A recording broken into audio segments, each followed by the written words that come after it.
Hello, class. I'm going to finish hopefully the last part of section 3.2, measures of variation. And so last time we were talking about CVAR, and those are generally used when they ask you to compare, they want you to compare variations, and generally you'll notice the units are different, and that's when you would use CVAR, okay? And it's usually a percentage. And you may not always round to nearest tens, but that's what I did on these previous two problems, and just follow directions of your Connect Math, whatever they ask you to round to. But generally, it has been usually to the tenths place. But just pay attention to that detail, that request. And now we're going to talk about another measure of variation, the range. Well, actually, the range rule of thumb. The range rule of thumb, which is different than the range, but it does have the range in the formula. You see this formula right here?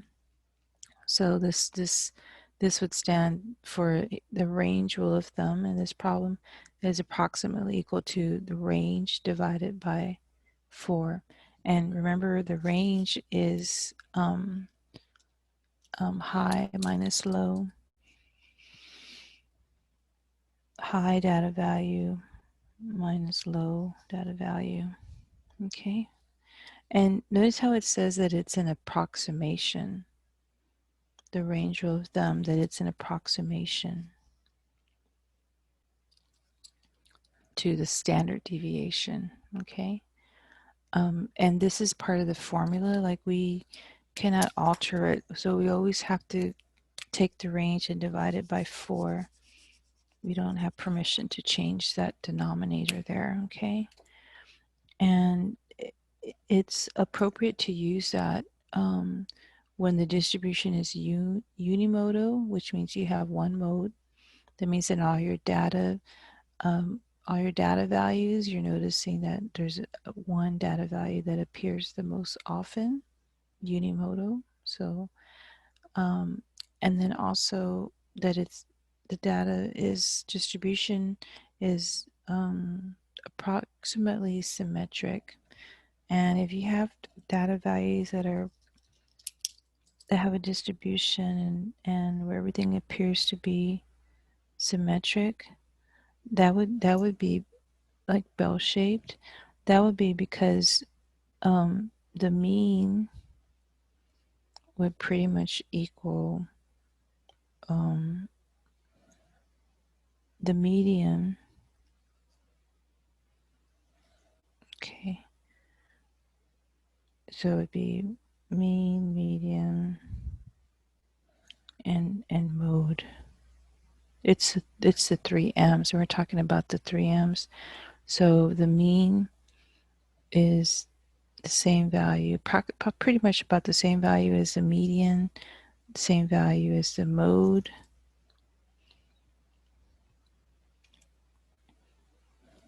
If all the data, you calculate the mean, median, and mode for the data values, when all of them are the same, mean is equal to the mode, which is equal to the median, that would be that you'd have a symmetric distribution, right, for the data. So that's when it's appropriate to use the range rule of thumb. Okay. So it says here, if the range is divided by 4, an approximate value for the standard deviation is obtained. So I have an example here where they have some data values, and it says that that the answer is 2.7, that the range rule of thumb is 2.7. And what they're doing is, in the numerator, they're taking the range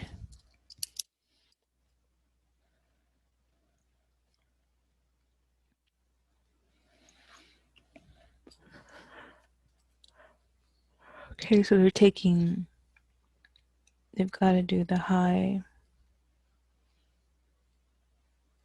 minus the low and dividing it by 4. So the highest in this list, the highest data value is 13, and the lowest data value is 5. So they're doing 13 minus 5 divided by 4. Put parentheses here. And they're saying 13 minus 5 is 8. So they're doing 8 divided by 4. And that gives us our 2. Okay. Okay.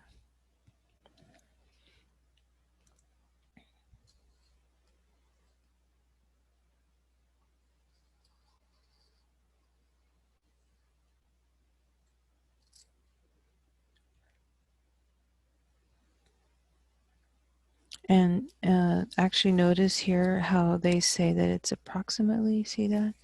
Approximately. So actually here I'm going to go ahead and do this here. Do approximately to match that. Okay.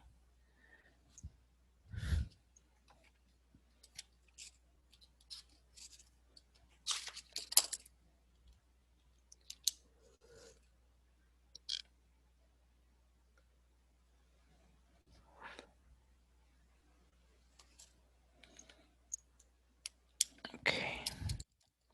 And notice what they say about their result.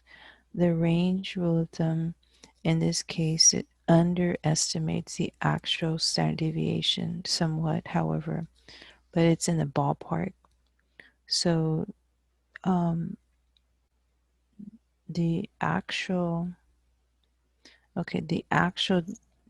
standard deviation is 2.7. So this is the actual. So they're actually saying that when they input the data and they look at their S of X, which the book calls S, they're getting 2.7. This is like the exact.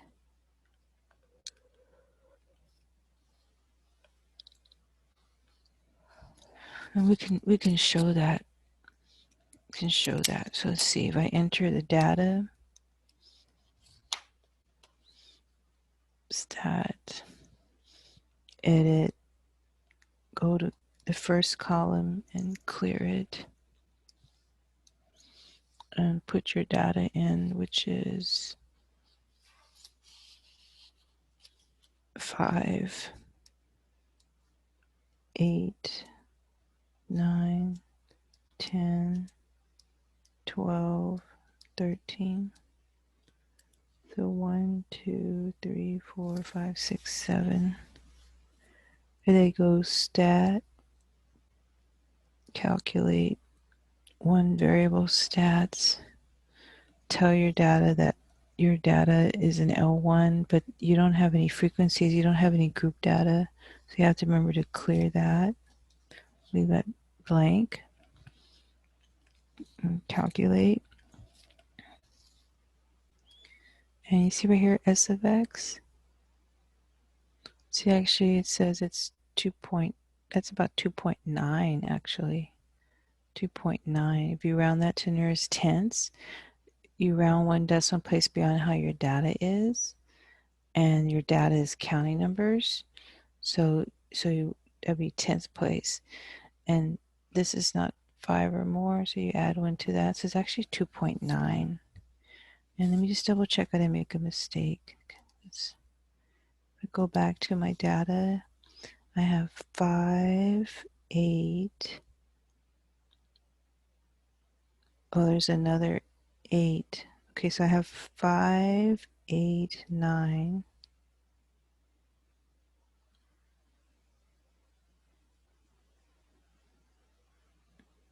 10, 12, 13.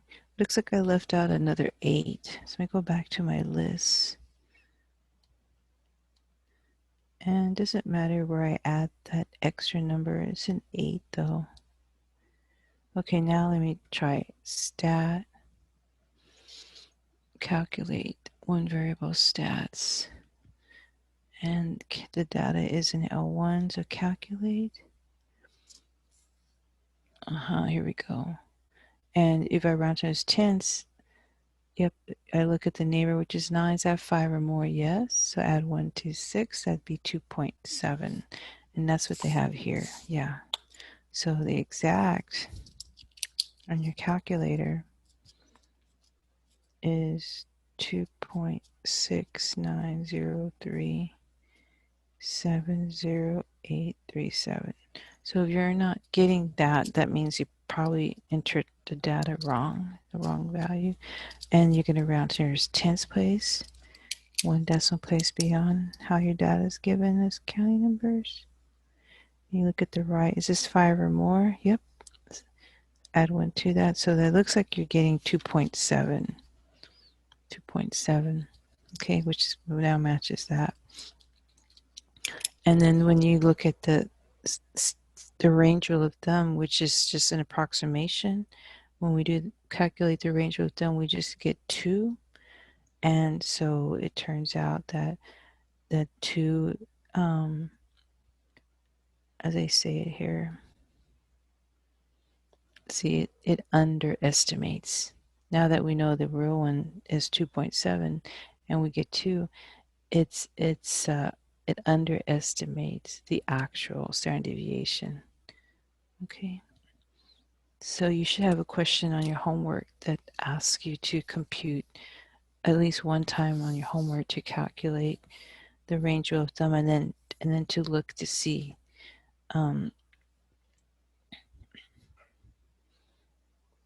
does it underestimate or does it overestimate?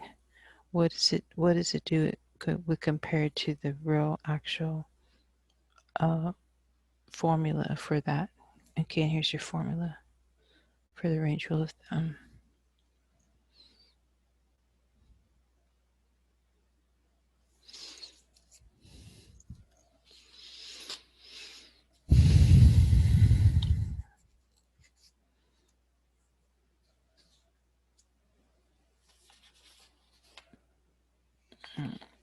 I was noticing my notes. I did hear unimodal. I did make a note that was one mode for that. Okay, so we already talked about symmetric. Okay. Okay, let me go to page 76. Let's see what's on 76.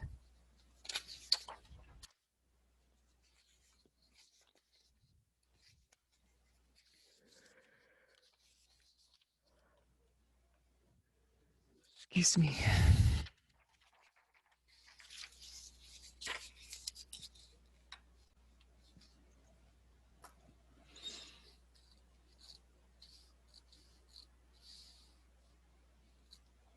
Okay, so let me just read through this page. Let me see what it says. So okay, so it says that note.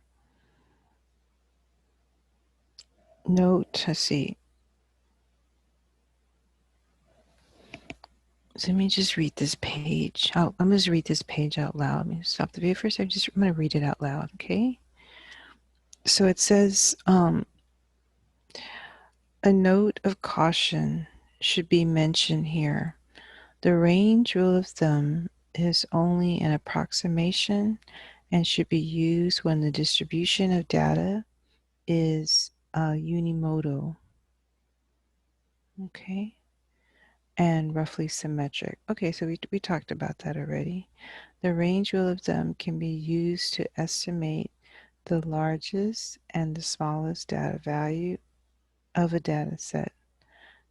The smallest data value will be approximately 2 standard deviations below the mean, and the largest data value will be approximately 2 standard values above the mean of the data set. Okay, and then you have a picture here. Remember, it's approximately symmetric.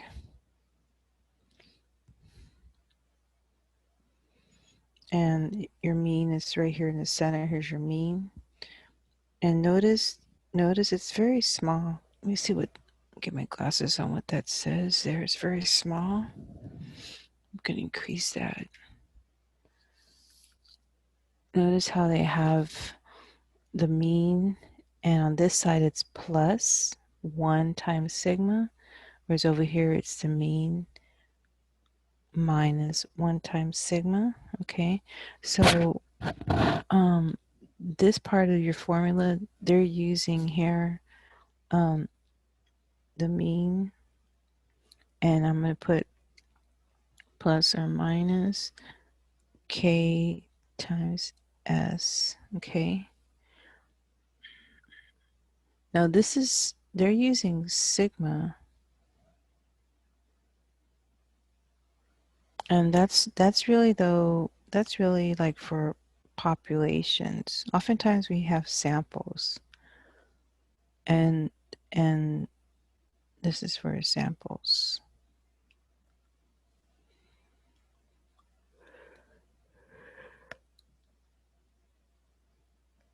And either way, sigma and s, that stands for standard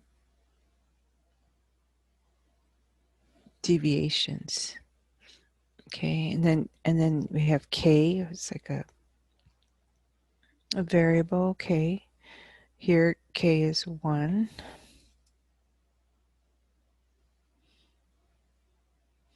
Here k is 2. Here k is assigned the value 3. And oftentimes they often use the word above the mean and below the mean. Over here to the right of the mean is above the mean.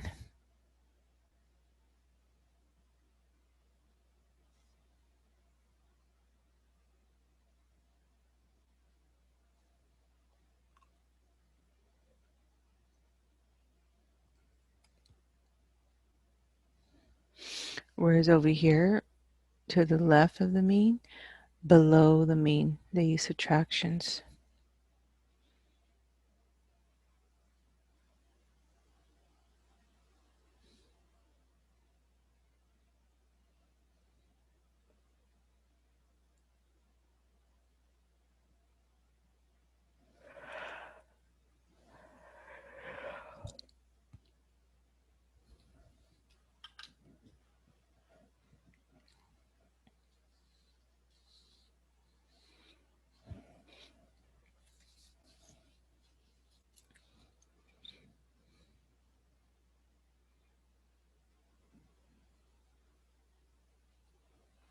So it says, for example, if I say that the mean for the data is 9.3 and the standard deviation using the range rule of thumb is 2.7, hence they would say that you can estimate the smallest data value and what the largest data value is. So you would use this little generic formula which says the mean minus 2 times the standard deviation. So the mean is they're saying here the mean is 9.3, which they're coming from here.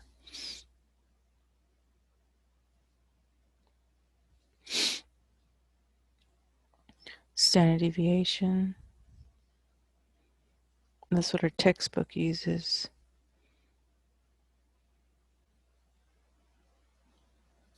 The mean standard deviation is 2.7.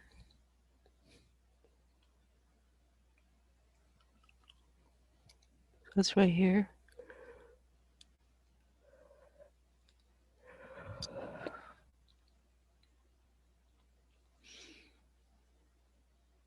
That's the mean. This is S standard deviation.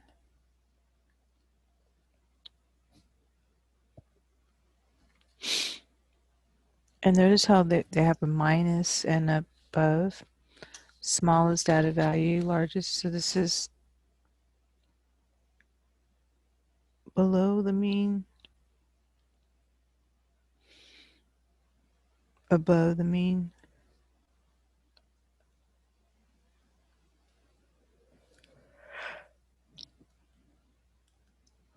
And notice how K is assigned to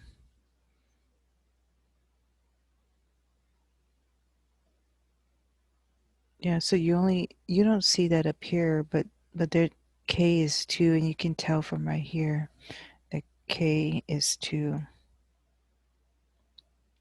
So this is your K right here.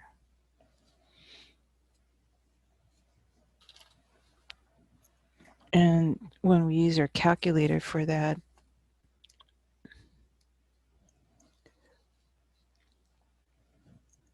(9.3) take away 2 parentheses 2.7,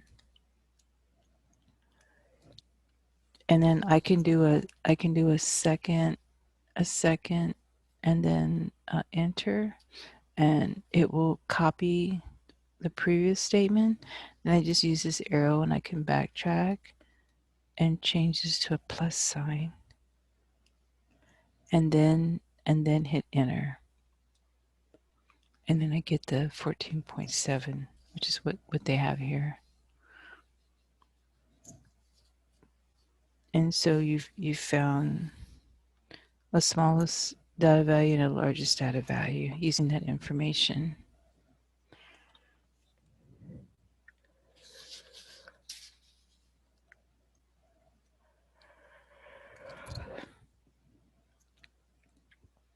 And then let's go to page 77.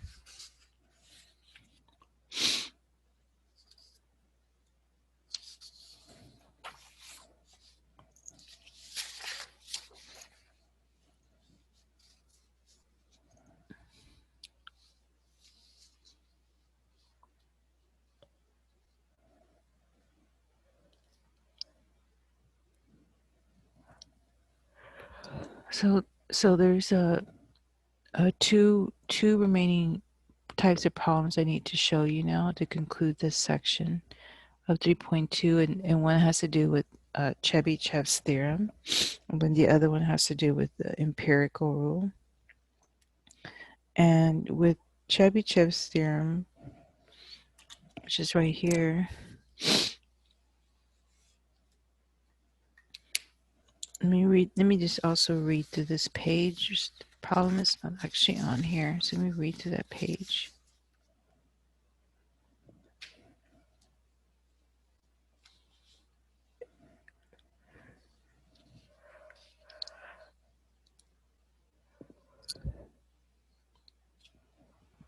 So it says measures of variation. Chebyshev's theorem can be used for any distribution. Okay, so that would, any distribution. So it's not limited to bell shape. If it's right scale, positively skewed, it's negatively skewed, left tail, and cast any so right skewed, left skewed, or symmetric. Okay, any distribution.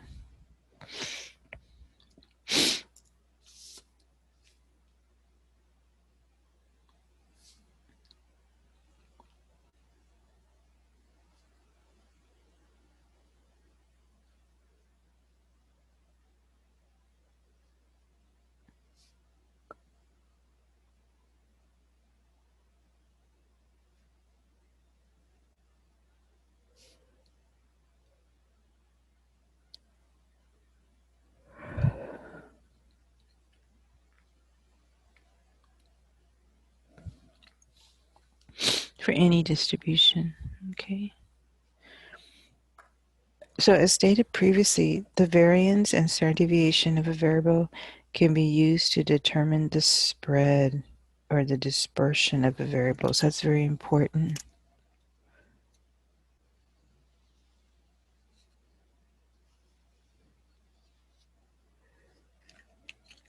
And we had talked about this earlier too. The larger the variance or the standard deviation, the more data values are dispersed. Okay, so it's important. So that means if they're larger, that means that they're farther away from the mean. So for example, if two variables measured in the same units have the same mean, and the first variable has a standard deviation 1.5, The second variable has a standard deviation of 10, then the data for the second variable would be more spread out than the data for the first variable.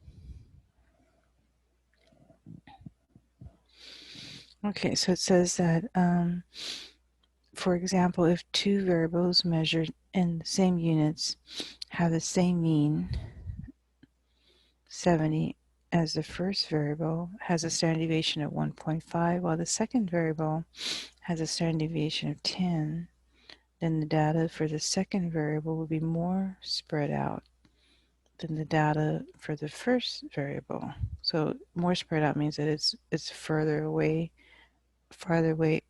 out, away from the means, what they mean, okay, what they mean to say.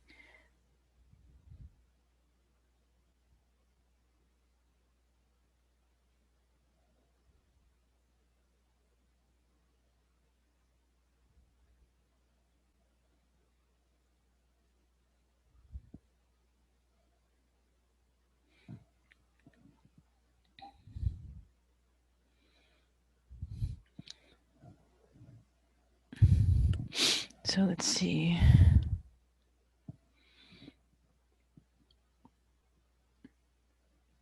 Okay.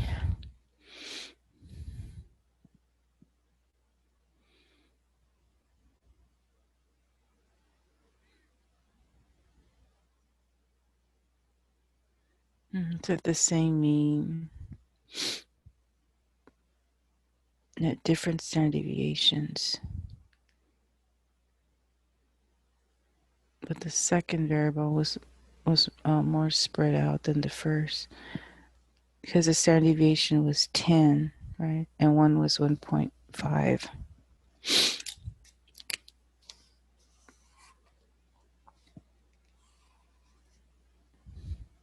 So this one is larger.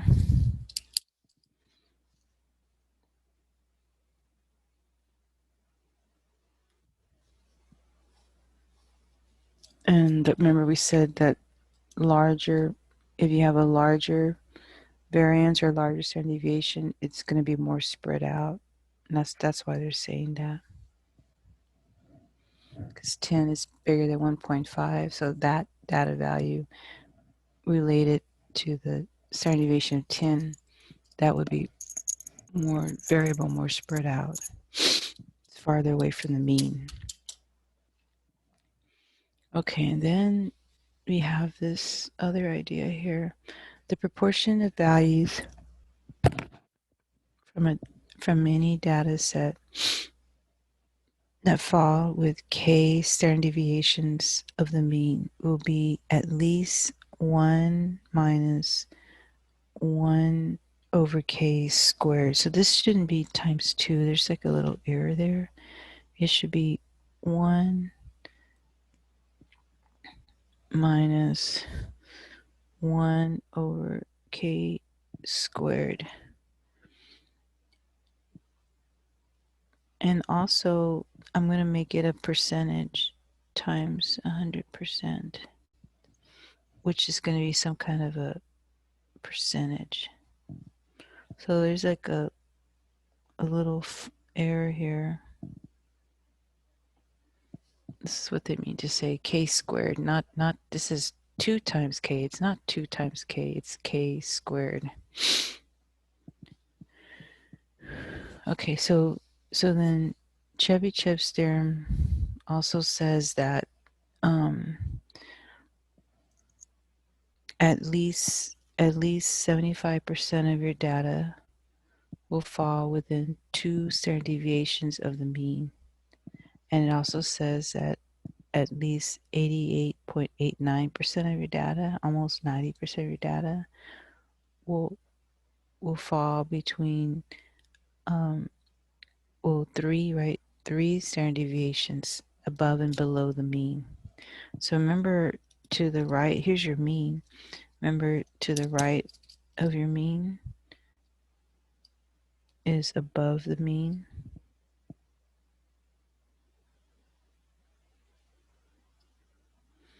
Whereas to the left of the mean is below the mean. So you see those little minuses here, see little pluses there. Okay, then you have those percentages. And then they summarize that formula. Remember we talked about that formula? 1 minus 1 over k squared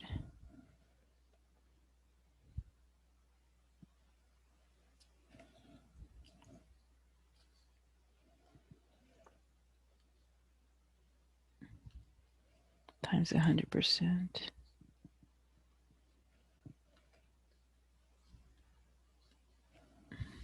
Okay, so here's the 88.89. Here's the 75%. Minimum percentage within k standard deviations. And here's your k, see 2 and 3. So you see, this is your k. K is 2 here. K is 3.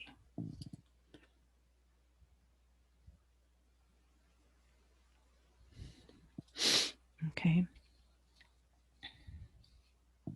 And then the percentage, 75 and 88.9, that's coming from here. See that? Okay. So another general formula to tell you would be this other formula. X is equal to the mean plus or minus k over s, and x is the data value.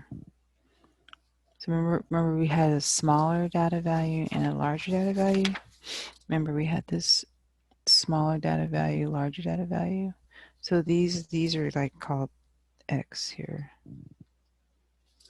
So x, and then here's your so we have x equal mean plus or minus k times s on page 76. So this is your data value. This is your mean. This is your standard deviation. Remember your text uses s, your calculator uses s of x, but still that's standard deviation. Okay.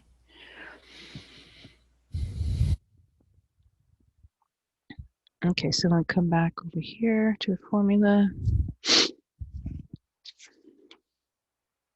So you see what's happening here is this right here, k is 2. So you have 1 minus 1 over 2 squared. And you see 2 times 2 is 4. Okay, so 1 minus 1 over 4. And whenever you add or subtract fractions, you have to have a common denominator. So they rewrite 1 as 4 over 4. So 4 over 4 minus 1 over 4 is 3 over 4. So here's this part. And then they multiply it by 100. 3 over 4 times 100% gives you 75%. So if I take my calculator, 3 divided by 4 times 100, 75%. Here, k is equal to 3. 1 minus 1 over 3 squared. See? 3 times 3 is 9. And then 1 can be written here as 9 over 9. 9 over 9 minus 1 over 9 is 8 over 9. So when you do A over 9 times 100%, they round that off. So 8 divided by 9 times 100 is 88 point repeating 8s. So 1, 2, 3, 4, 5, 6, 7. And then they round that off to the nearest hundred. That's what they did. There's hundreds.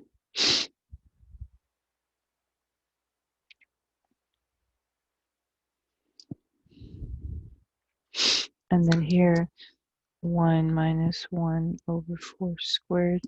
4 times 4 is 16. And so then this is 16 over 16. 16 over 16 minus 1 over 16 is 15 over 16. So 15 over 16 times 100%. 15 divided by 16 times 100% is 93.75. Okay. So when we do a problem related to Chebyshev, we will make use of basically these two formulas up here. Usually we would have to find, usually we have to use this formula to find K, and then after we find K, then we plug it in and we would get a percentage. That's usually what happens with these problems here.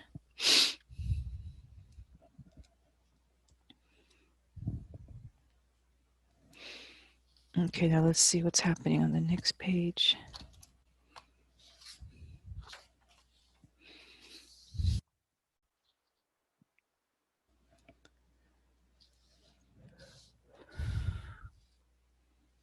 And it looks like, I'm pretty sure these are still valid. This is a YouTube video. I'm not sure how accurate this is, but if you were to type that in, hopefully these are still valid. You can see those. But they're saying this is a nice example of the Chebyshev's theorem. So you can see if that does work, if that's still accurate. Okay, and let's take a look at this example 3. See. In this example, it says, for the example in which variable 1 has a mean of 70 and a standard deviation of 1.5. So you can see here, this is your mean, 70, standard deviation of 1.5. So this is S here. At least 3/4 or 75% data fall between 67 and 33. So here's they're getting the 67 and the 73. Now the 75%, if you look back on your chart, what is 75% here? 75%, K is 2.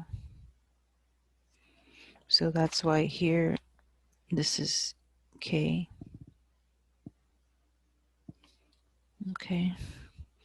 And then here they have plus sign. So this is above the mean.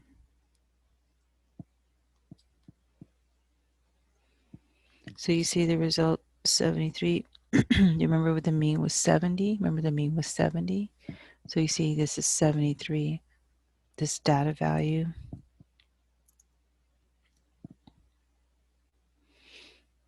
Okay, it is above the mean.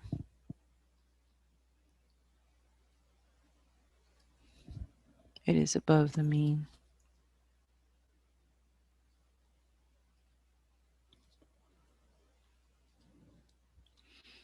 And if you use your calculator on that, 70 plus 2 parenthesis 1.5 close parenthesis, you get 73. See, now for the other formula, this one looks like it's below the mean.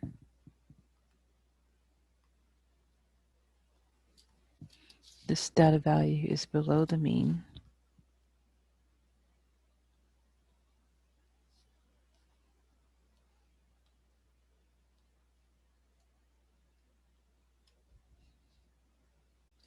So if you look at your mean, remember your mean is 70, and see you get 67. It is below. 67 is a number that's below 70. And here your K was 2 because they're talking about that 75%. Okay. And it says that they fall between 67 and 73. These values are found by adding 2 standard deviations to the mean and then subtracting the 2 standard deviations from the mean as shown. I would say subtracting and adding, because here you're adding and here you're subtracting.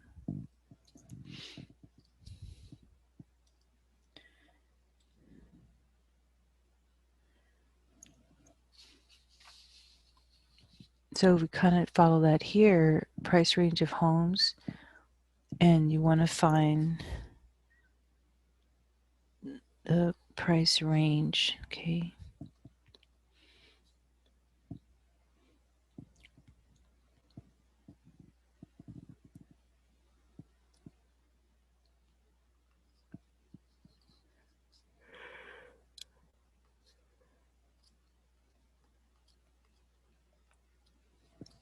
Okay, so these are your two. You want to find the price ranges.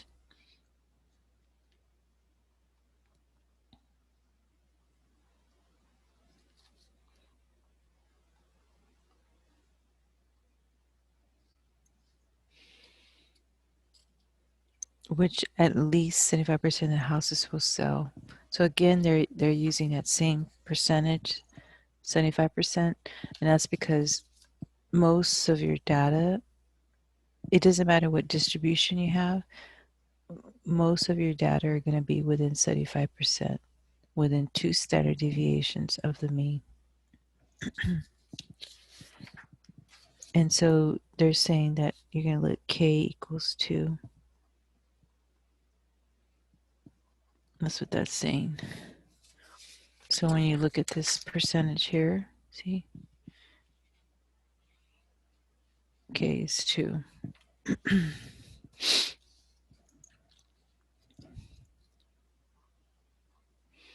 So then X is equal to your mean is 50,000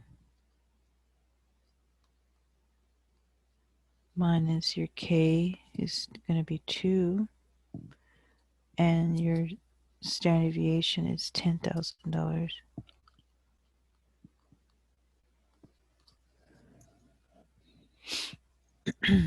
So 10 times 2 is 20,000. So this is X is equal to 50,000 minus 2 times 10,000 is 20,000. Usually anyhow in the PEMDAS, please excuse my dear Aunt Sally. Usually, we would have to do all the multiplication, and then we do our adding and subtracting. 50,000 minus 20,000.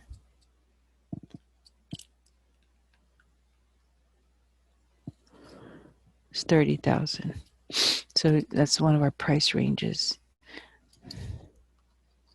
Over here, mean is 50,000 plus K is 2 times standard deviation is still 10,000.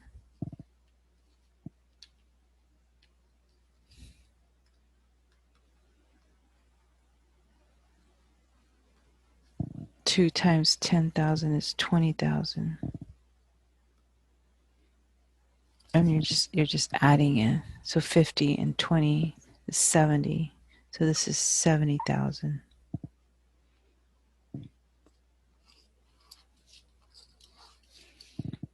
Okay, so the price range.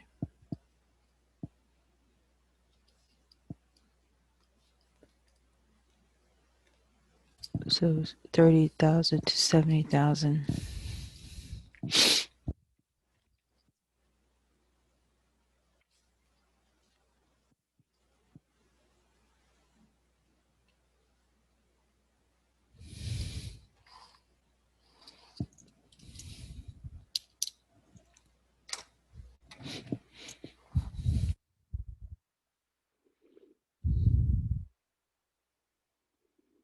Okay, so now we're going to actually do some problems that involve Chebyshev's theorem.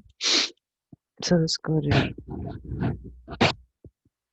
page 79.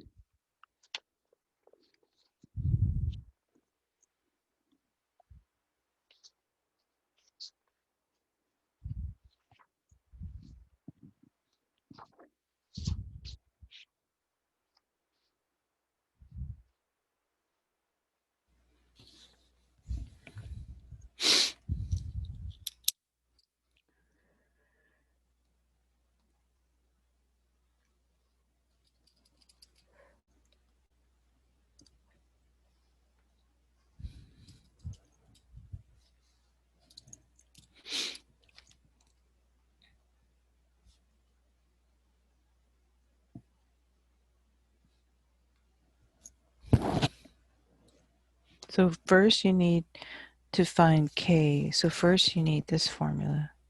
X is equal to the mean plus or minus K times S. And after you find K, you need this formula.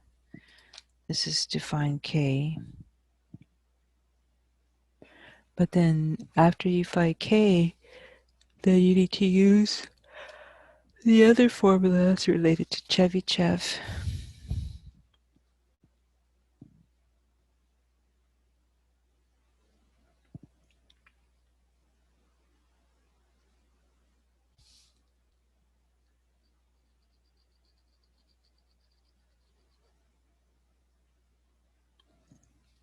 That's a percentage.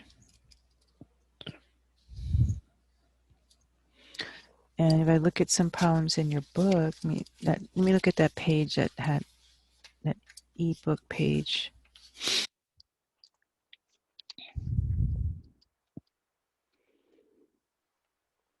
Like this is one from your ebook page here. They tell you the mean, the standard deviation, they tell you. So usually on these, they will tell you to use Chebyshev's theorem. And they want to know percentages. See, you want to know what percentages it will fall between. Here are your ranges. They'll tell you the ranges for that. Okay, so that's kind of how those problems are worded. Okay, so this problem says travel allowances.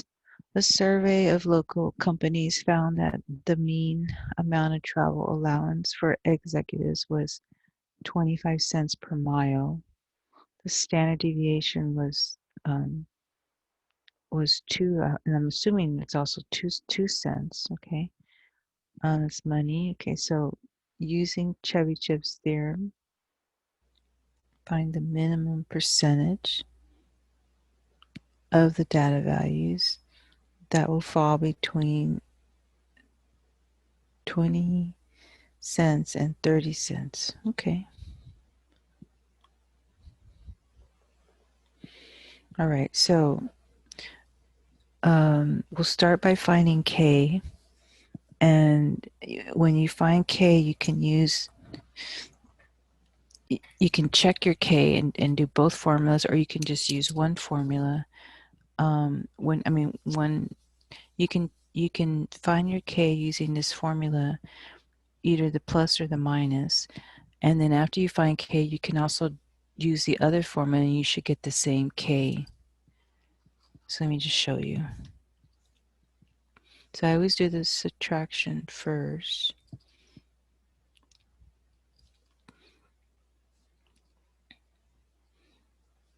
And then the addition. If you just want to use one formula, I think probably the easiest is the one with the plus. But I usually do both to check, and they should both give me the same K. So I'm trying to find K here. So that means I should have all these other values. So see X, these right here, these right here are your data values.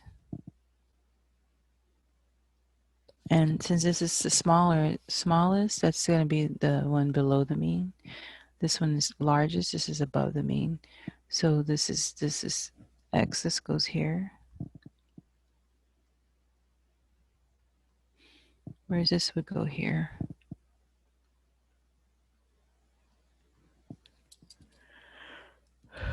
Okay, and remember what they said. This value was for the mean. That's your X bar, 25 cents.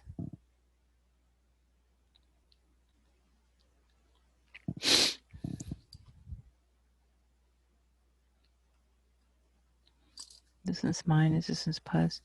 Okay, K, you don't know. That's what you're gonna find. You're gonna find K. And S is your standard deviation. Okay, that's S. And they said that it was 0.02.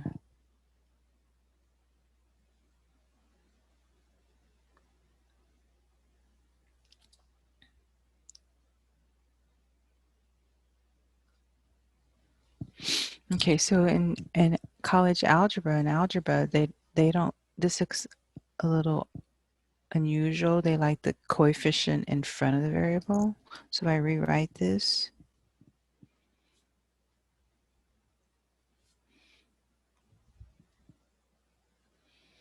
they like the coefficient in front of the variable. Okay, and then if I solve this for K,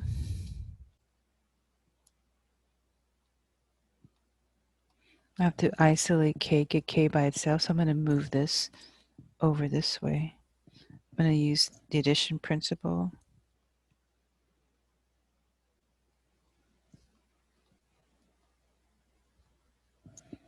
So I have to move this value, and I have to use opposites. This is a positive, so the opposite of positive is a minus. It's just what I do to one side of the equation, I have to do to the other side of the equation. And notice how these cancel out. Those give you 0. Those are additive inverses.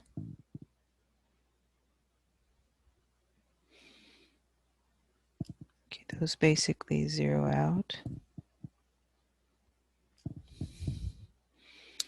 And then when I combine these, like you have 20 cents and you're trying to take away 25 cents, so you're short, you don't have enough, so that should be a negative. So if I show them out on my calculator, 0.2 take away 0.25. See how it gives me a nickel, and it's negative.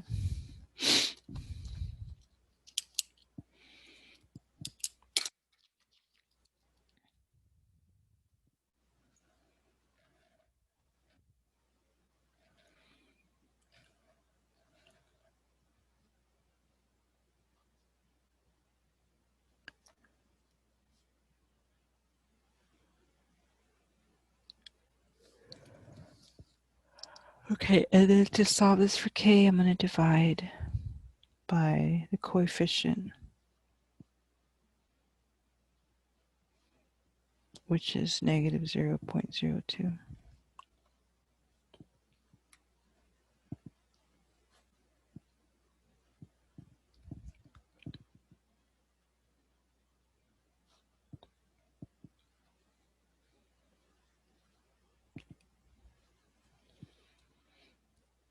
So I'm dividing both sides by the coefficient.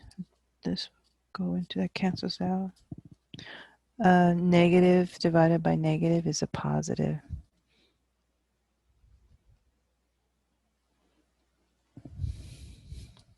I can show that calculator. Negative 0.05 divided by negative 0.02 gives me 2.5.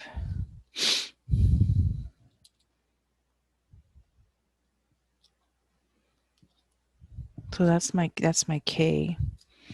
And so now I could, if I feel comfortable with that K, that's correct, I can plug that in here to this formula, 2.5 squared, and then I can finish this, and then I would have a percentage, and that would answer the question.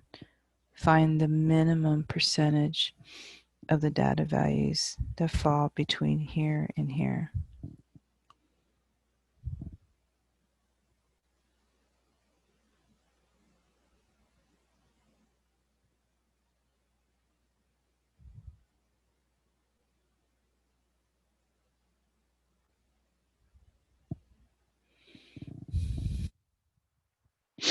Let's see, let me look at something else. Let's see.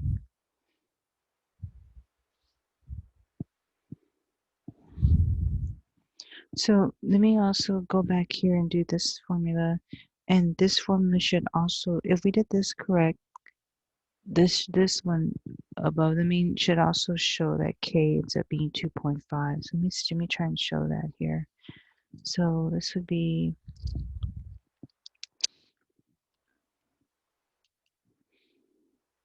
zero 0.30 equals 0.25 plus 0.02 K.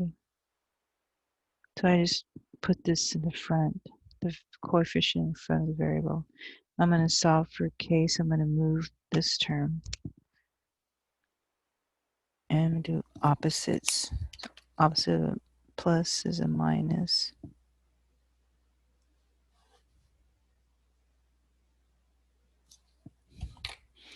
And these zero out.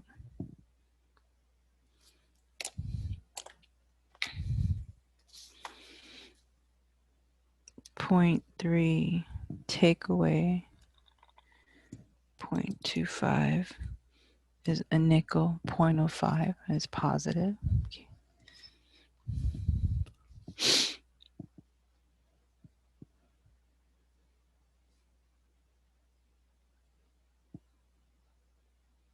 So then I'm going to divide by the coefficient, which is this. So I'm going to show that here.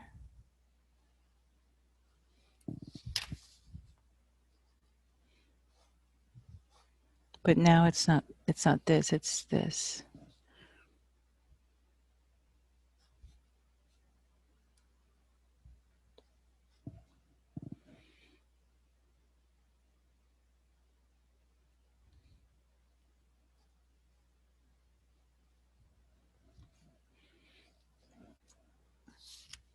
So then I have 0.05 divided by 0.02 is, see, 2.5, see?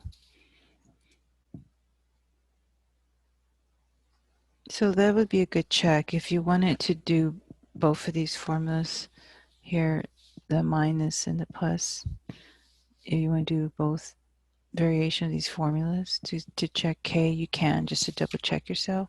If you feel comfortable with your algebra, you only have to do one of these two formulas to get your K, but then you're not done yet.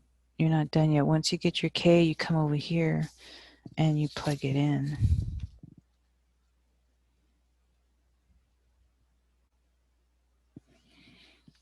And then you plug it in.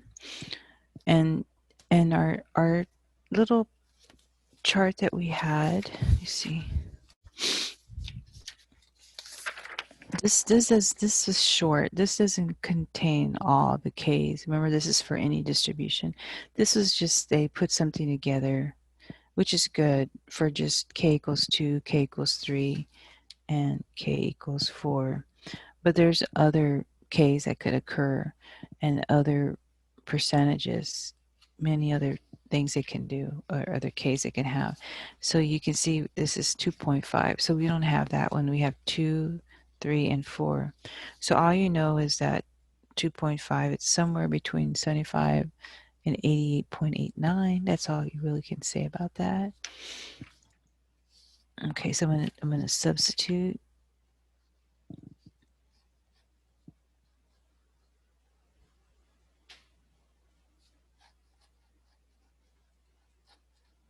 So first I plugged in K here. So I'm going to figure out what 2.5 times 2.5 is.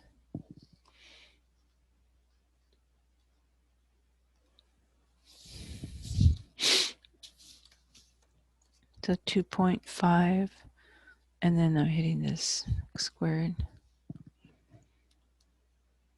6.25.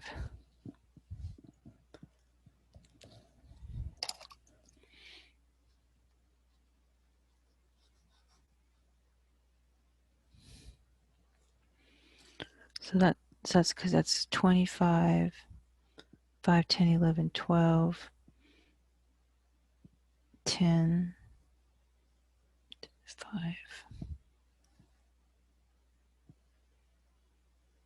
And 2 decimal places.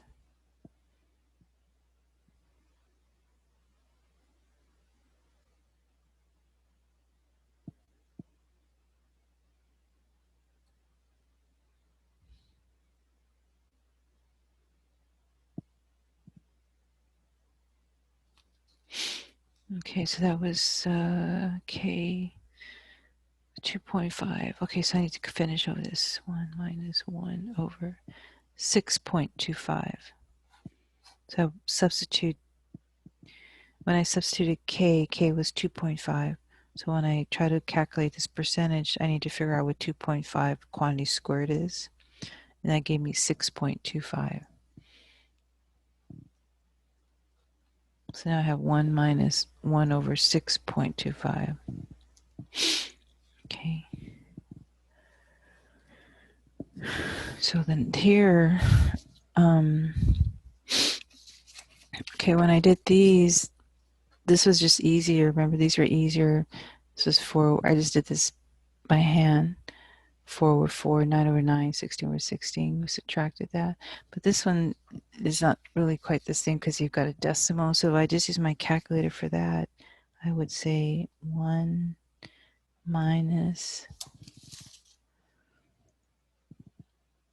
and I can do this parenthesis, 1 divided by 6.25, close parenthesis, to make sure that this is done separately, right? 1 minus 1 divided by 6.25, and then times 100.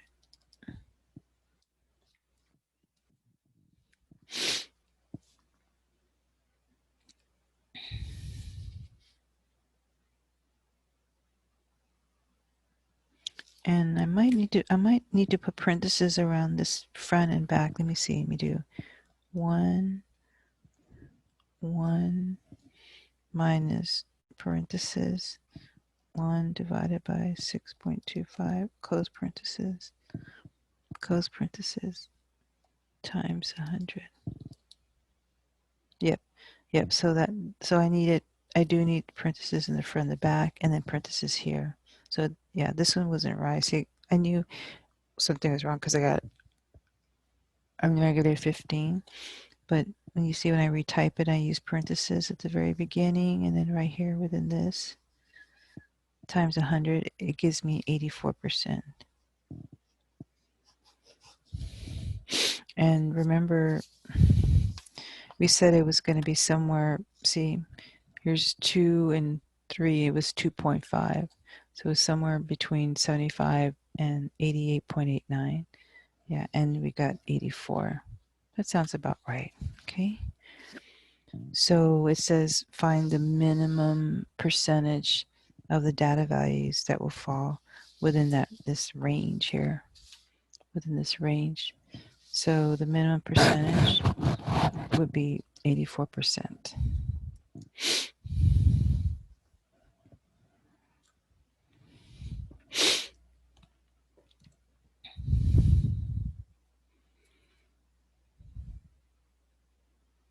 So if I show that one more time, down here, let me show that one more time.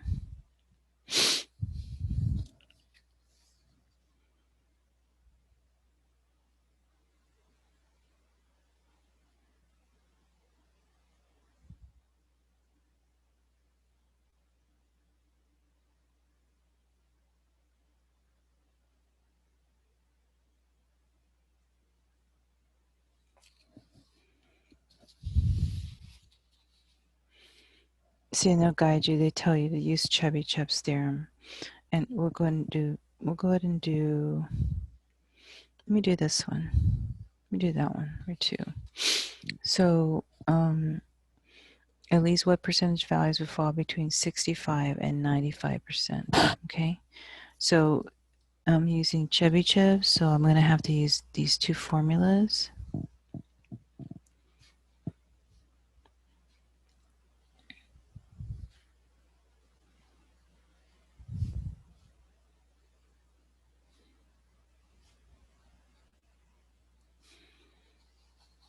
And I'm going to have to find my K.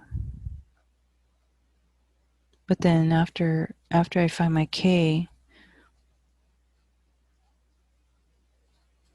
then I'm going to use this part of the theorem for Chebyshev's 1 over 1 minus K squared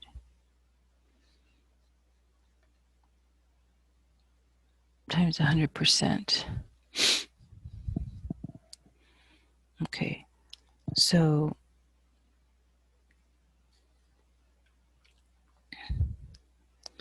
and I don't know if I stressed this in the previous problem, but see the range is between 65 and 95. This is the lower end. 65 would be related to this, and this is the upper end. 95 would be related to this. So I don't know if I don't remember if I stressed that over here. Here your data value. See, 20 cents went here, and the 30 cents, see, went here. So this is lower and upper. So lower meaning below the mean, upper mean above the mean. So I don't remember if I stressed that earlier or not. Okay. Okay, so then here, this would be, these are your data values. X. So this would be 65 here.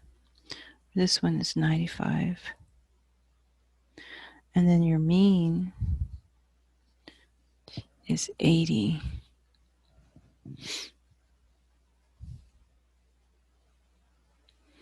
And then we're trying to find K, and your standard deviation is 10. So this is your S.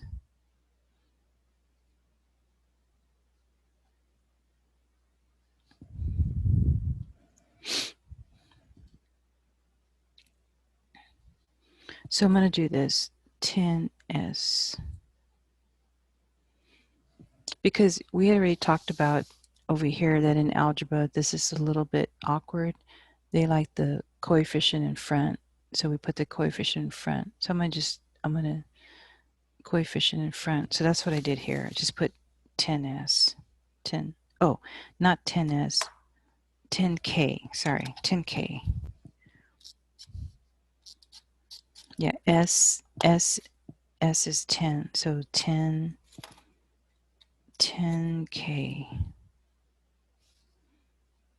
And you're solving for K. Okay, so you only have to do one of these if you feel comfortable with your algebra. If you want to do both of these, you can, and you should get the same K. And then once you get the K, you put over here and you substitute, and then you find your percentage. See, at least what percentage.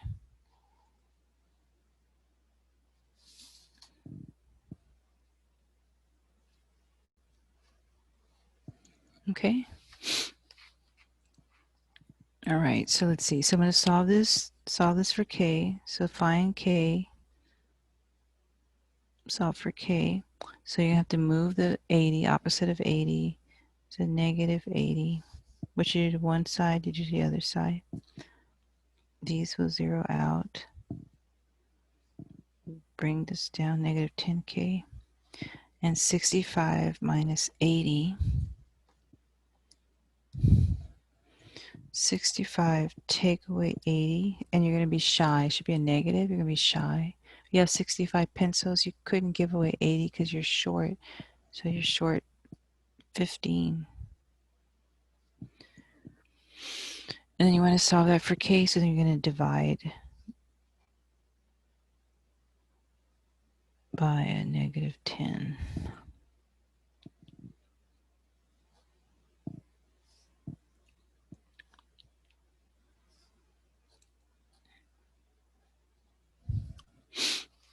And so now you have negative 15. So notice how I use this negative down here. Negative 15 divided by negative 10. And I get 1.5. Okay.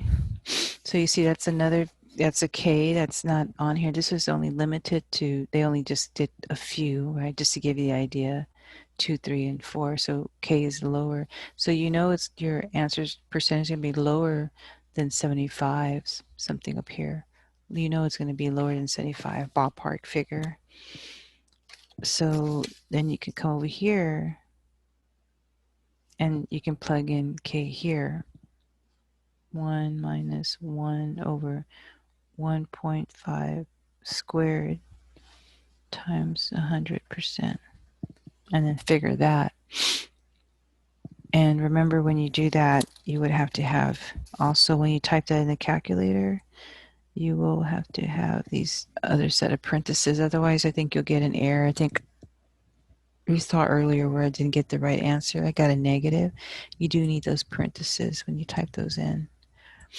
Now, before I do that, let me just go back and show you this. When I work this K out, I should get 1.5 also. So I'm going to subtract 80.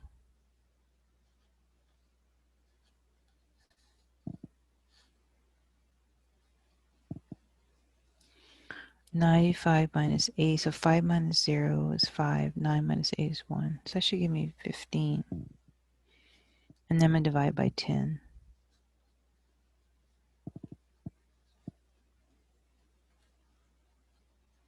And let me do 15 divided by 10. Yep, it's 1.5. Okay, so see that matches this. Okay. Okay, so now when I come back over here, let me plug this in. So I have parentheses, 1 take away parentheses, 1 divided by 1.5, and then I have to hit this squared key right here. Close parentheses again. See? Close parentheses again, and then times 100. I get 55.5. And then you would round to whatever they tell you to round to. And if I just, I don't tell me what to round to. Well, it says at least what percentage. To me, it looks like it's a whole number, right? What percentage? To me, it looks like a whole number. Now over here, they rounded this to the nearest hundreds. They rounded to the nearest hundreds. So I don't know if they want the nearest hundreds. If they want the hundreds, if I round to the hundreds, this is the hundreds, tens, hundred, and then is this 5 or more? Yeah, so add 1. So that'd be about 55.56%. But if they want the nearest percent,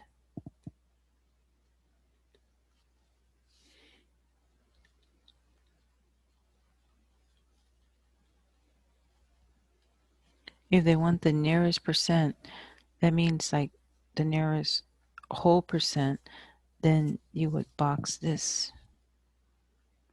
That's in the ones place, and then you look at the neighbor. Is that 5 or more? Yes, it is. So then that would be about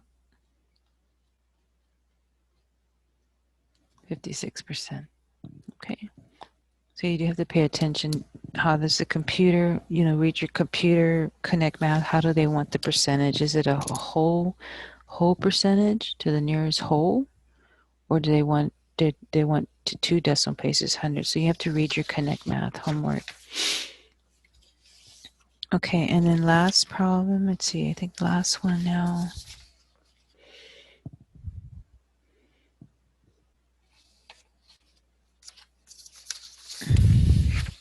Yeah, last one, let's see. Now there's another formula called the Empirical Rule. That one can only be used when your data is bell-shaped, normal, symmetric. So I'm not going to do this problem. I think that's more practice. That looks like more practice. We did that already. Let me see. We go back. Where is that at? That looks like.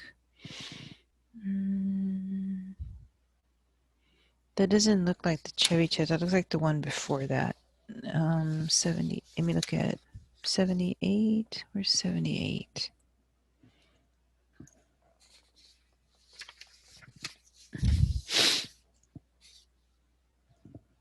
That looks. This is.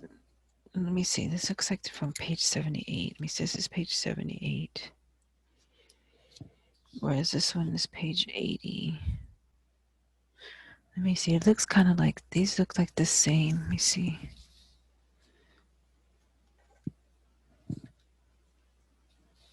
Let me see.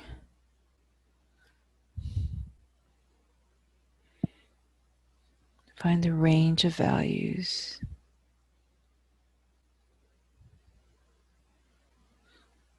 So here the range of values would have been 67 to 73.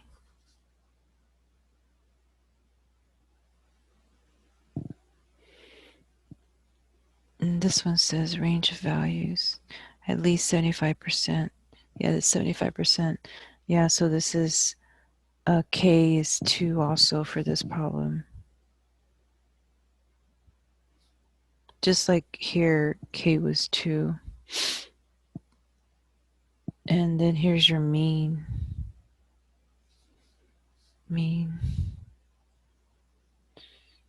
Here's your mean.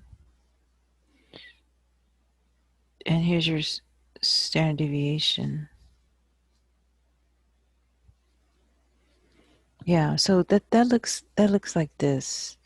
I'm not going to work that one again, but that one you just want to use x is equal to, see,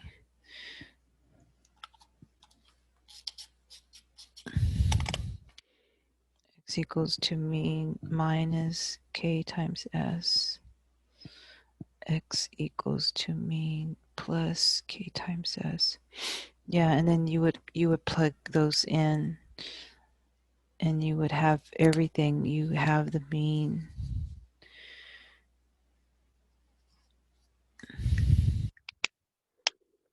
and you have the k. That's your k. And the way the way you would know that is you do have to kind of make use of this here. It's a percentage. See, it's a percentage. So see, k is 2. It's a percentage. So good thing it was something that we knew from our chart.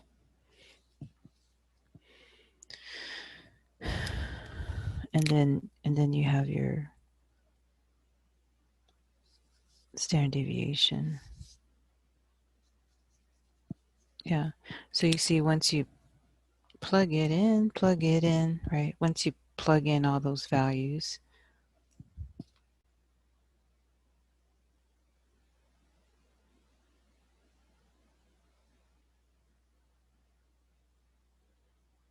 to find x. And x is a data value. So you're going to try and find the range, right? range of values. So like x sub 1 to x sub 2. Like, so this is your x, like first one and second one, you want to do subscripts. You're trying to find those. Okay. All right. But now let me do the last type of problem. Last thing is the other formula is when you have the empirical rule. Chebyshev's theorem applies to any distribution regardless of its shape. However, when a distribution is bell-shaped, or what is called normal or symmetric, the following statement which make up the empirical rule are true. So distributions bell-shaped, normal, symmetric, and we use the empirical rule. And I've heard it, if you do a Google on this, I've also heard it called the 68, 95, 99.7 rule. And I don't remember they put the percentage on that, but I've heard it, if you Google it, I've heard it called that. Oh, that's the 68, 95, 99.7 rule. And that's coming from these. So these here in the empirical rule here, with the empirical rule,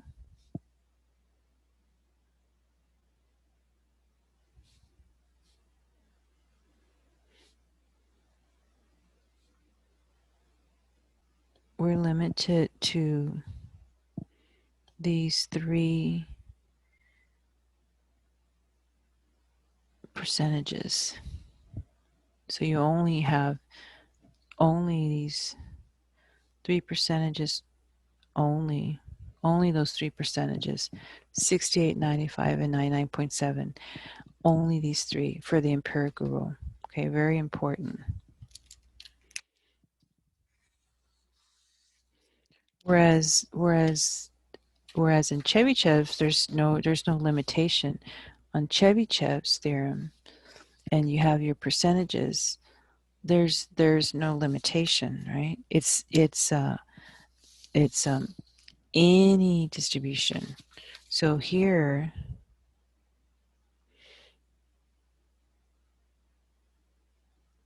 there are no limitations on the percentages here. No limitation. That's pretty powerful. Now they only just gave us this little list, but you saw when we did a problem, you saw on our K's, you saw how we got 2.5, and then you saw how we got 1.5, for example. So there's no limitation. See, on the percentages, when we got 2.5, the percentage was 84.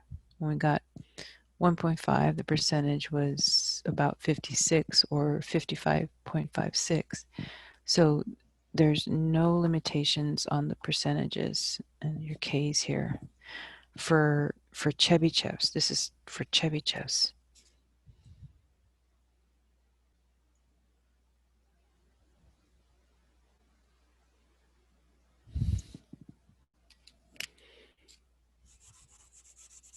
But when we're doing this last problem, the empirical rule, there are limitations. The 68, 95, 99.7 rule, there are limitations on the empirical. You only have 3. So because it's bell-shaped, normal, symmetric distribution. So approximately 68% of data values will fall within 1 standard deviation of the mean. So you still have K's. K would be 1 here for this percentage. About 95% of data will fall within 2 standard deviations of the mean. So K is 2. And about 99.7% data will fall within 3 standard deviations of the mean. Okay. So we still use this idea of a data value x is equal to mean plus or minus k times s. So you still have a k and you still have a standard deviation s. Okay. And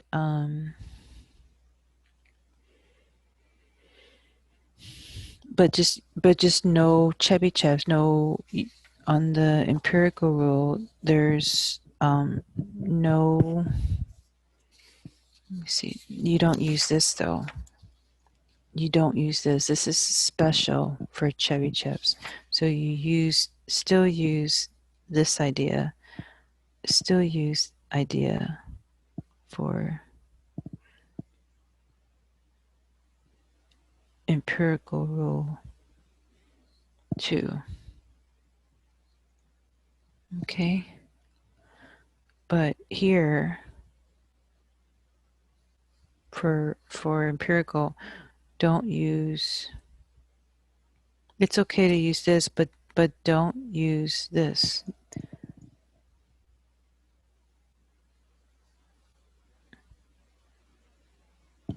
Don't use this here. Here, don't use this. This is only for Chebyshevs.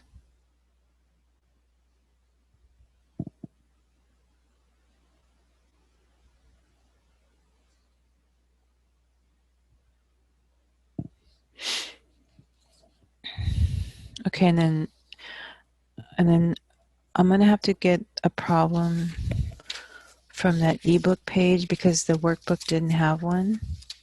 So I'm going to have to get a problem from the workbook, and I'm going to do, let me see if I can find that page. I put that. So I'm gonna in a little bit, I'm gonna write this one down.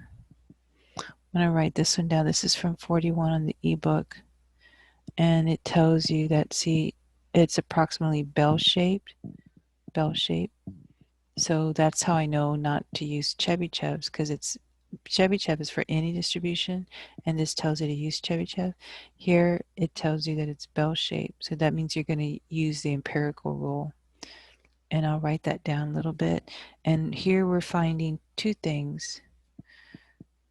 They want the boundaries, so they want the x's. The boundaries are like the range of the data value. So you want to find the x, but then you also want to find a percentage.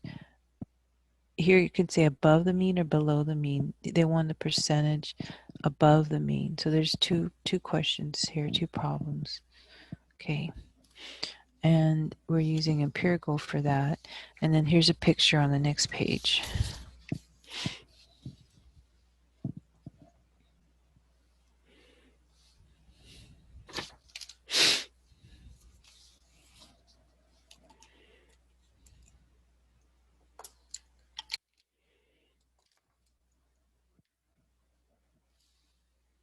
So here's your data fall within 68% of data fall within 95% of data fall within 99.7, almost 100% of the data. Perfect full is 100%, right?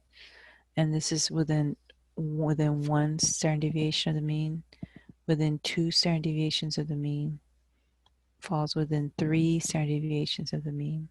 Okay. Okay, and then let's see, here's your little chart. See, and it's only limited to this. The percentage of values from a data set that fall within k standard deviations of the mean in a normal bell-shaped distribution is listed.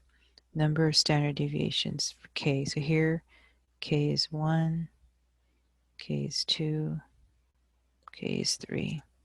Proportion within k standard deviations, 68, 95, 99.7.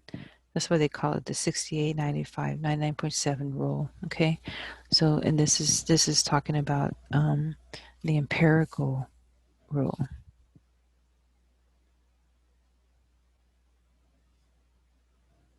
And you only use that for normal distributions only.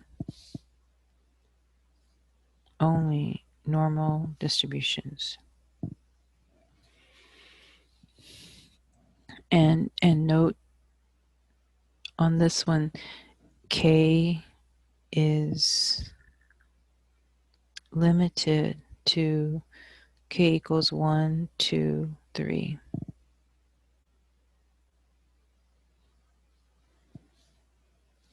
Only these.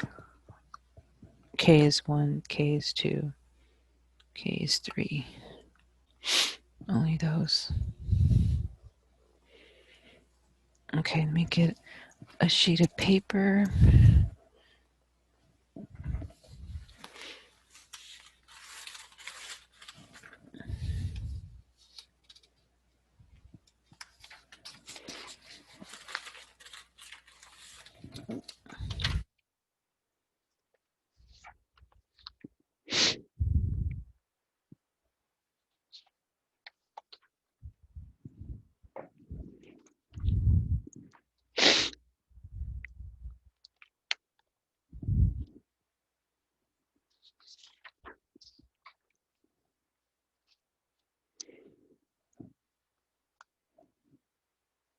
So let me write down that problem that I got from the ebook, because the workbook didn't have a problem to show the empirical rule.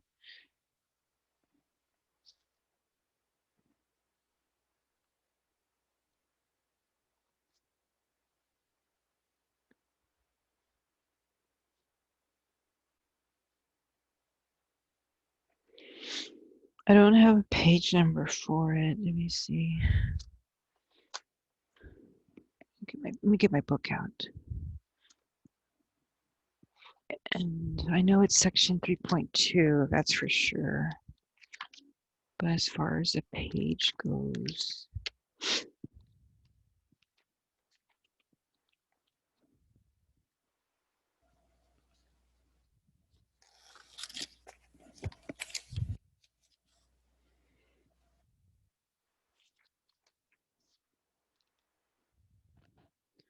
it looks like it's page 154.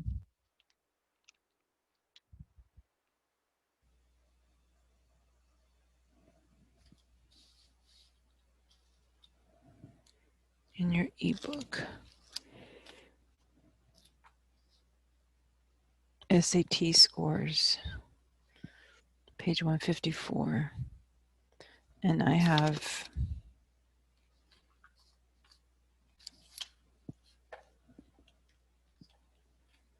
the 8th edition, Blumen's book, okay?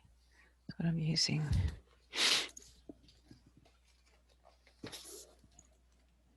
Yeah, so usually if I ever have pages of extra problems that I get from your ebook, usually it's coming from that edition, the 8th edition.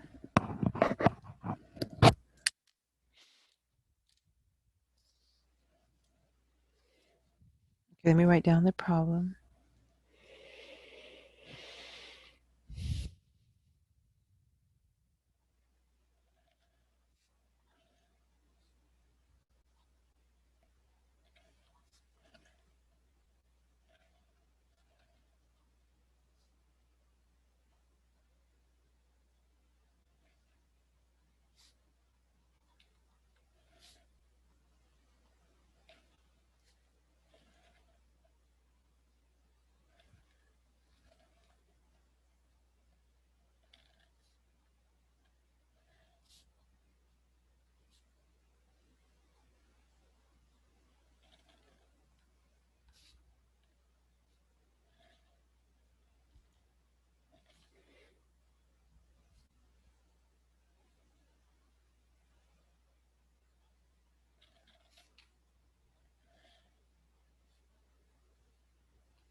Okay, so let's see.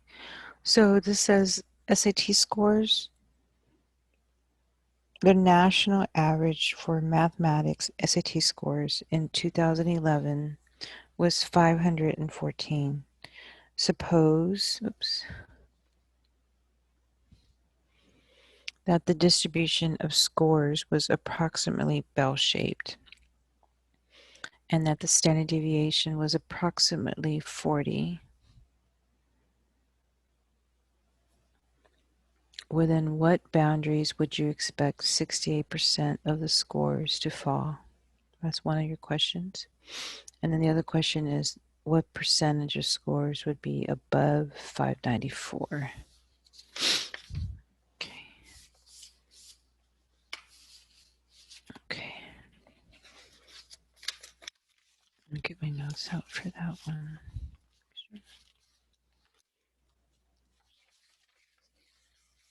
Okay.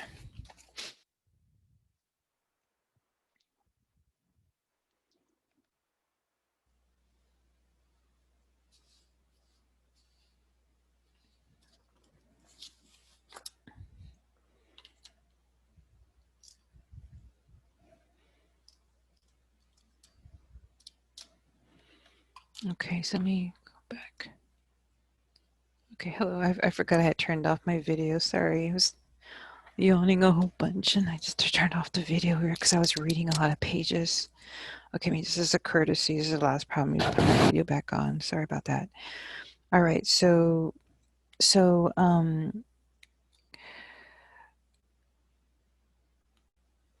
okay, so the key word here that, like, how do I know I have to use the empirical rule?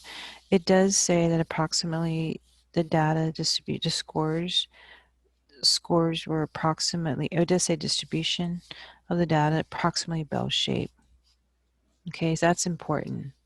So because it says that, because it says bell shape,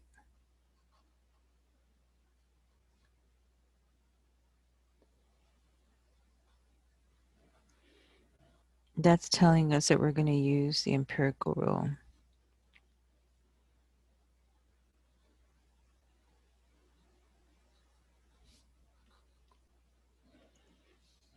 And not the other one, not Chebyshev's.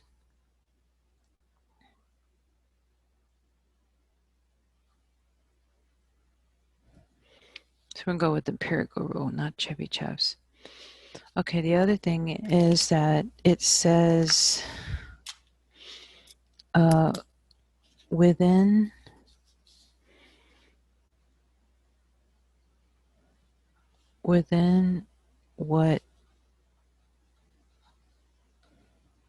what boundaries.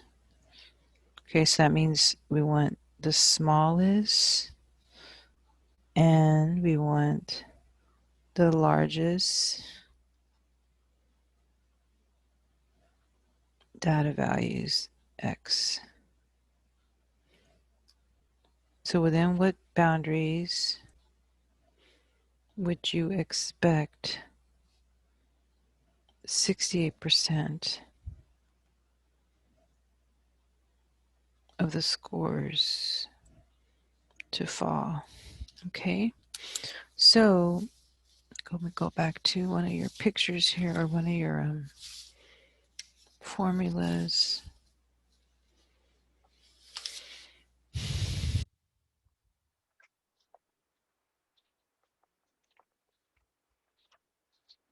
So remember back on page 76, this is on 76. Remember how they had smallest data value, largest data value. Okay. All right. So that's what, between what boundaries. So we went the smallest and went the largest data values. Okay. And also they tell you that it was 68%, right? This is important. You want to know, like, that's why I said empirical rule, they coin it the 68,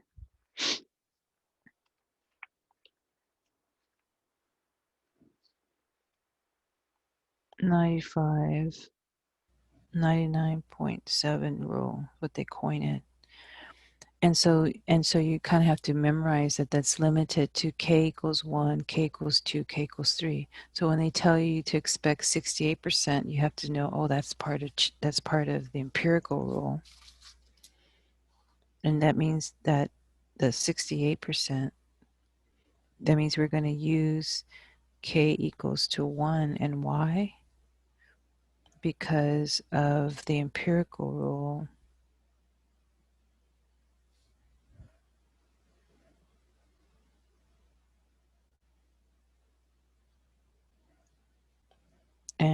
And they told you that it was 68%.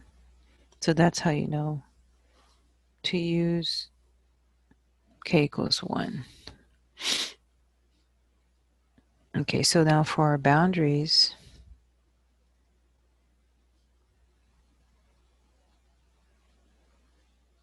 we're going to just use this idea, x equals mean plus or minus k times s. So we're going to do the smallest data value first.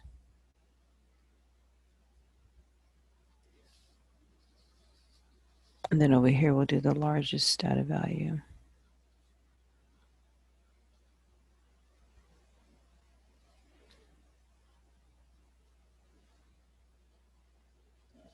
Okay.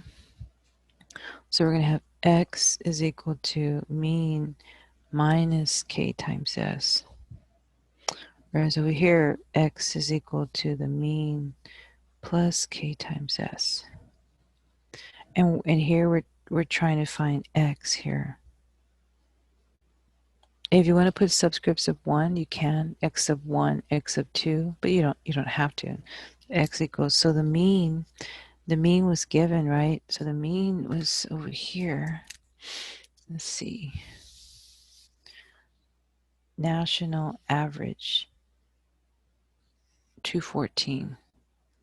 That is your mean, national average.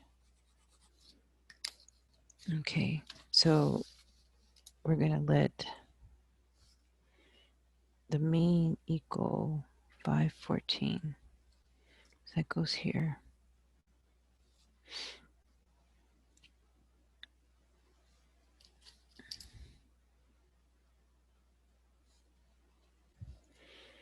So this is below the mean, above the mean. Okay, minus and plus. Okay, then k, we already know that k is 1.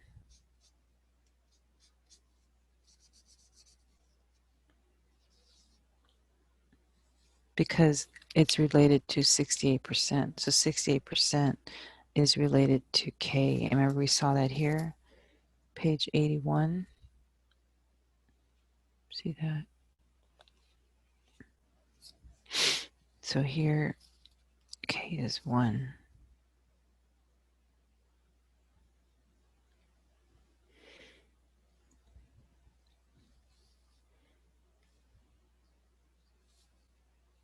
K times S. And S stands for standard deviation. And standard deviation was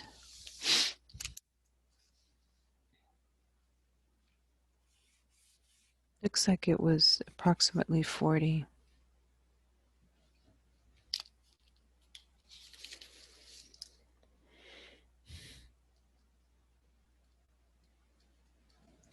Let S equals 40.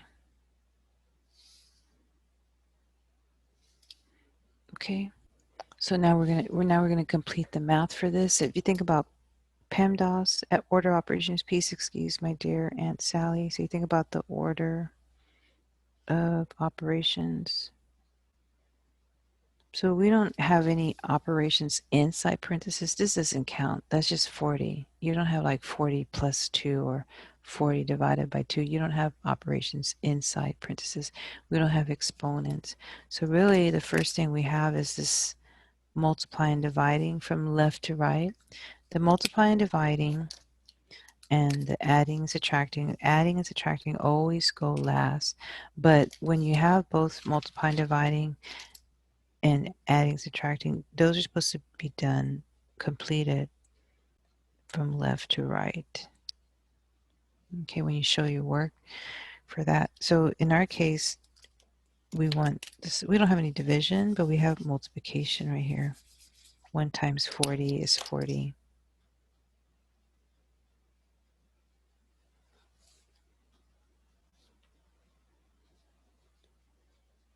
Okay, and then now we're going to do the adding and subtracting, right? Adding and subtracting here. So 514 minus 40. 514 minus 40 is 474.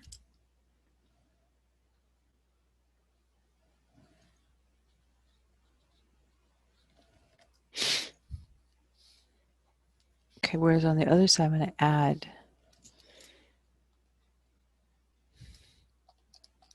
514 plus 40, 554. So then we'll say this comment that at least 68% of this 2011 SAT math scores, they range between 474 and 554.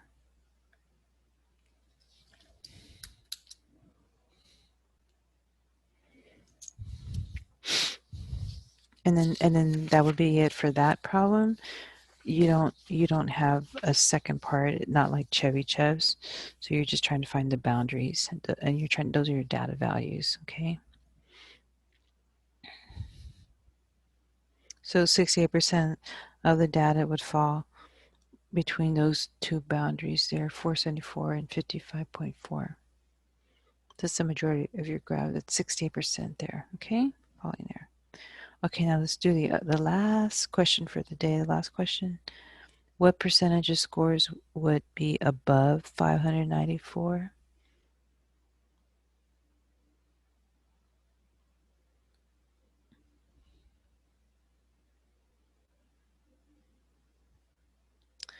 So, we got a sheet of paper out.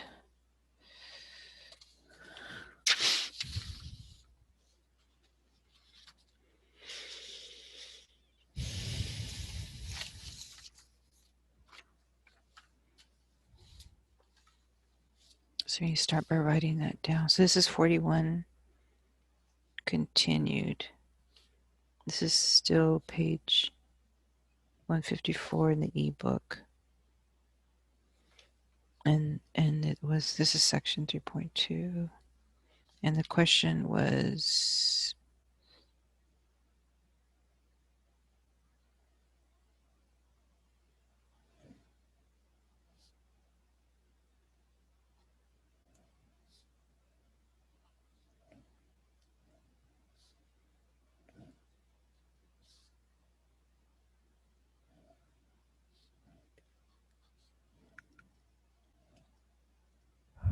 there we go. What percentage of scores would be above 594? Okay, so here we're asking what percentage. So we're going to need to find our K. You know, this is still limited to empirical rule.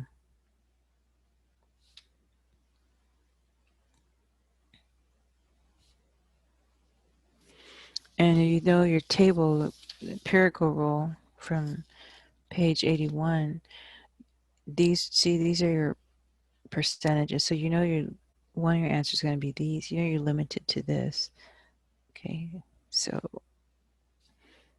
K equals 1, K equals 2, K equals 3, 68%, 95%, 99.7%. Okay. So So they want to know what percentage, and here are your three choices. It's either, these are your three choices. So our percentage is limited to these three choices.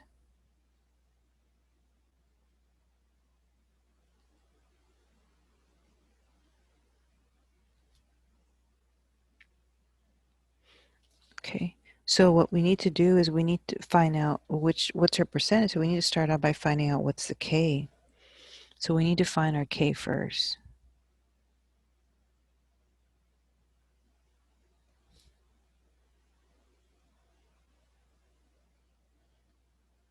Okay, so we're going to use this, right? X is equal to the mean plus K times S. Notice how this is above, and that's where the keyword comes in, above,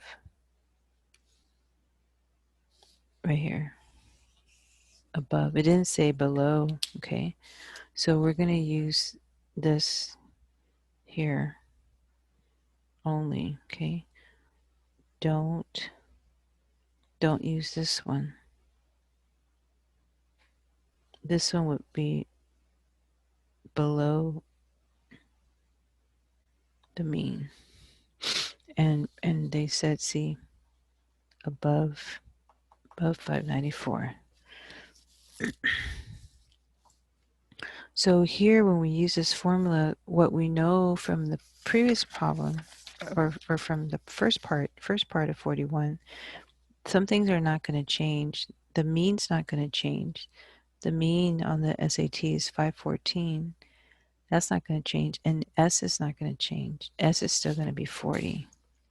So we know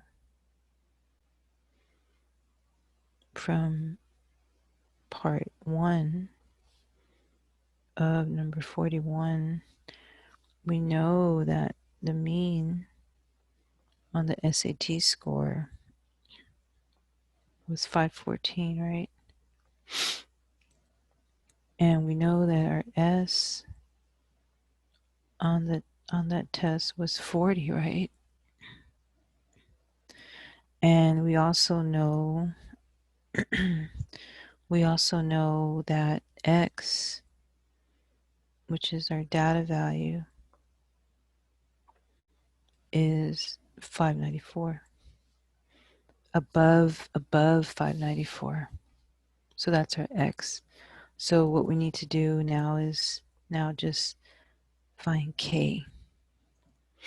Okay, so in our formula, X was 594. So we're gonna sub, short for substitute. The mean was 514 plus, because it's above the mean, don't use minus, not below the mean, plus K, we're trying to find K, and S was 40. Okay. I'm going to fix this. 594 equals 514 plus 40K. And I'm going to solve for K. So I'm going to subtract 514 on both sides. This zeroes out.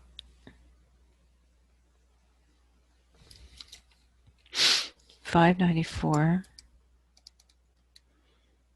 minus 514 is 80.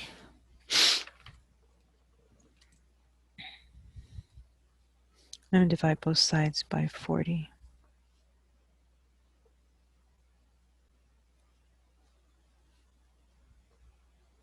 And 80 divided by 40 is 2.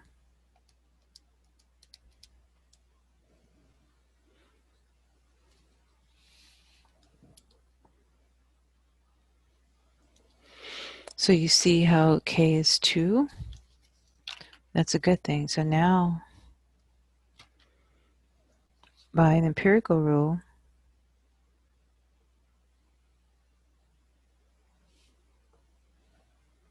when K equals 2, then look what happens. See? 95% of the data values. Then 95% of data values, or 95% of the data, 95% of the data. Well, I can say data values. 95% of the data value, I can say that.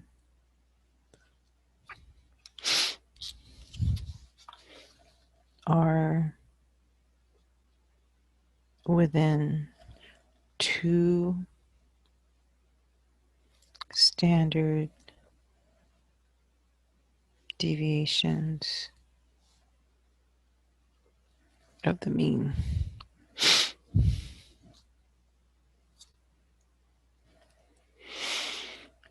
Okay, so let me draw a picture of that.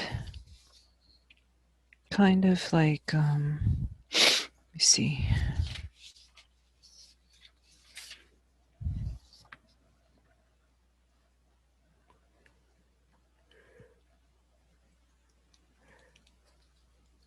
It's kind of like this. So I think I'm gonna write on this and see.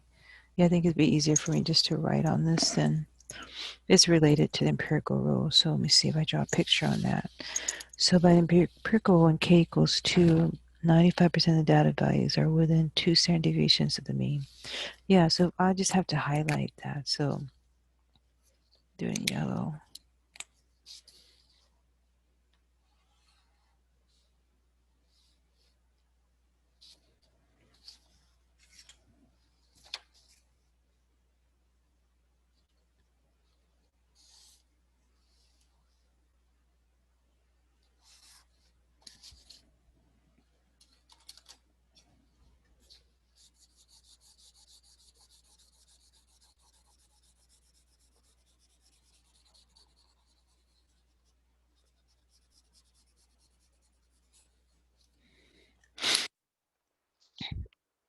Yeah, so you see here k is 2.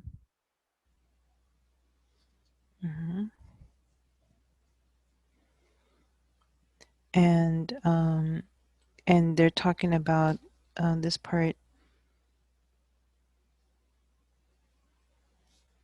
was above the mean.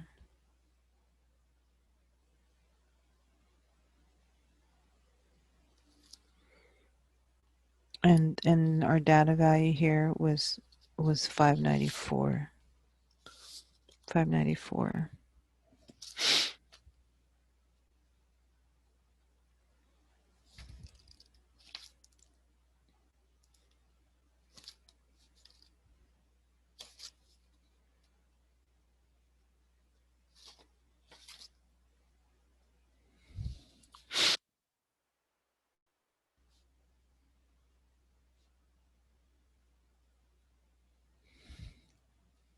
Okay.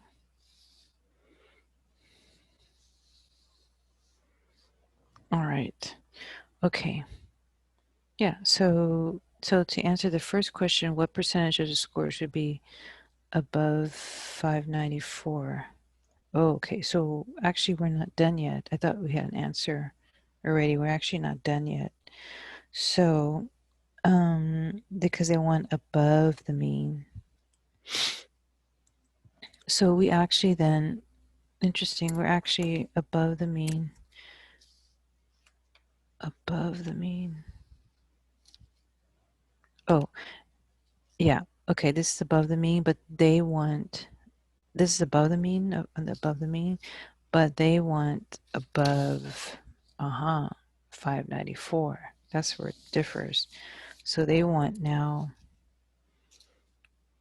this part. Yeah, this is above the mean, but now they want above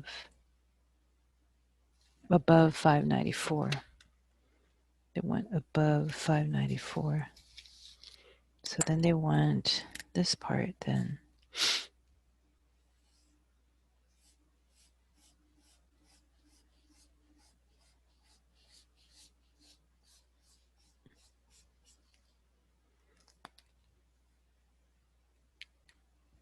What part of the percent is above that?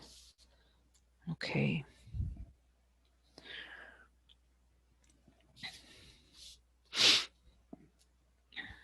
Okay, so I think I'm gonna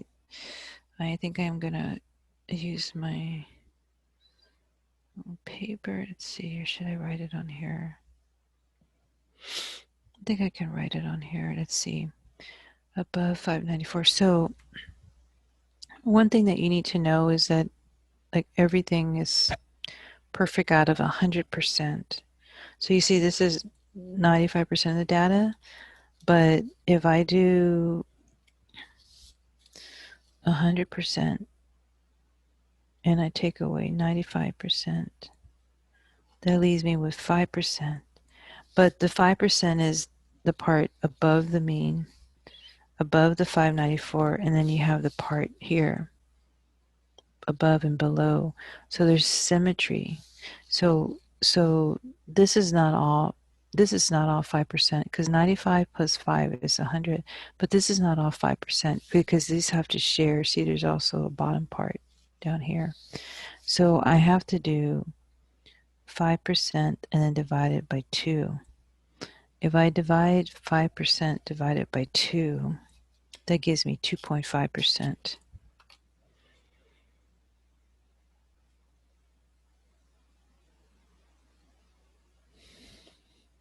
And then that would be fair, right? So then from here to here is 2.5%. And then that means that from here to here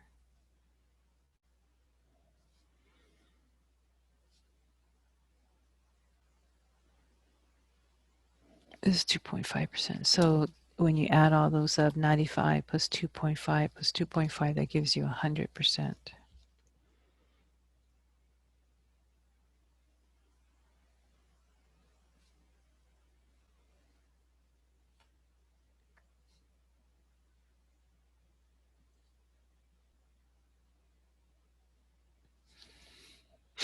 Okay, and so you're studying this part. The question was question was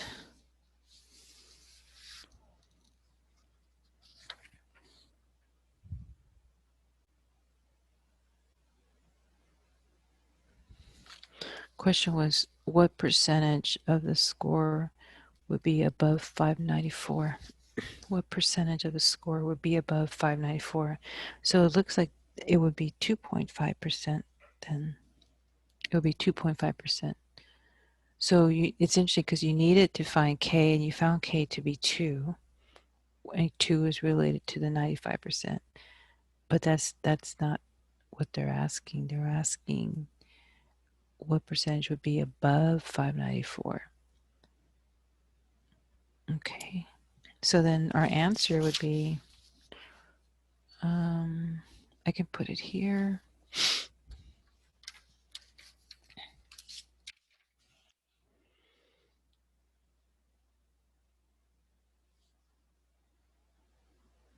I can see page 81 of the workbook, because I do have a visual aid there that I wrote, that I highlighted on there, so it helps. So the answer is that 2.5% of the math SAT scores would be above